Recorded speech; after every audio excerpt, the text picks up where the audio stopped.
রথযাত্রা অন্যান্য জায়গায় রথে জগন্নাথ বলরাম সুভদ্রা থাকলেও তারাপীঠের রথে জগন্নাথ বলরাম সুভদ্রা থাকে না। এখানে রথে থাকেন মা তারা। আজকের দিনে মা তারাকে মন্দির থেকে বের করে রথে নিয়ে ঘোরানো হয়। রথে মা তারাকে দেখতে ভক্তদের ঢল নামে তারাপীঠে।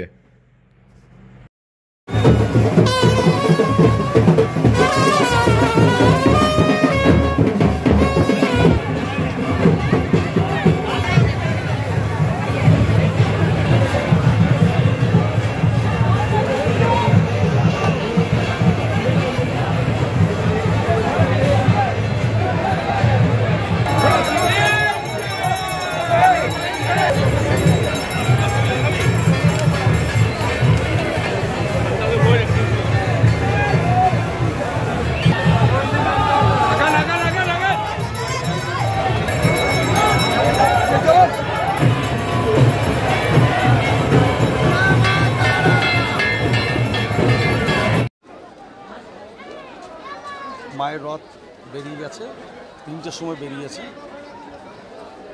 3 ঘন্টা তারাপীঠের রাস্তা পরিক্রমা করবে, তারপরে মা মূল গিয়ে ফিরে আসবে। স্বভাবত এই রথযাত্রাকে ঘিরে হাজার হাজার ভক্তের সমাগম এই তারাপীঠ মন্দিরে, কারণ একটা ব্যতিক্রমী রথযাত্রা।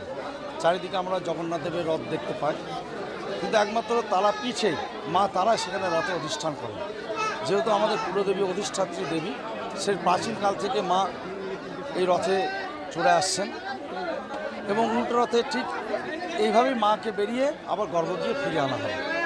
তা এই সময়কালে আজকে মায়ের রথযাত্রার প্রাক্কালে আমাদের মাননীয় ডেপুটি স্পিকার পশ্চিমবঙ্গ সরকার মাননীয় আশিস বন্দ্যোপাধ্যায় মহাশয় তিনি দড়ি ধরে মায়ের রথের রশ্মি ধরে উদ্বোধন করেছেন।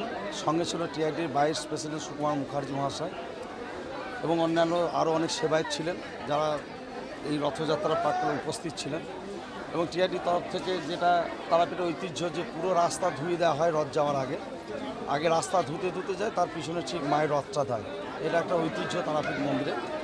তারপর মায়ের উপরে রথে একটা আরতি হয়েছে, সেখানে কাঁঠালের ভোগ, জিলেপির ভোগ, প্যাড়া, নানা রকম ভোগ দিয়ে ভক্তরা ভোগ দেয়। তবে সারা বছর যেমন গর্ভ দিয়ে পুজো দেয়, এই দিন কিন্তু মাকে রথে অনেকে পুজো দেয়। যেমন সেবায়তরাও দেয়, সেবায়তরা সারা বছর মাকে গর্ভ দিয়ে এসে পুজো করে। অনেক সেবায়ত আছে যারা রথেই মাকে আজকে পুজো দেবেন। আর বিভিন্ন রাজ্য থেকে মানুষ এসছেন, যেহেতু শনিবার আজ রোববার পড়েছে, আর যত দিন যাচ্ছে তারাপীঠের রথের ঐতিহ্য ততই দেশ বিদেশে ছড়িয়ে পড়ছে। তাই এই যাত্রা প্রাক্কালে যাতে প্রতিটি মানুষ সুন্দর রথ দেখতে পায় সেই ব্যবস্থা আমাদের নেওয়া হয়েছে মন্দির কমিটি।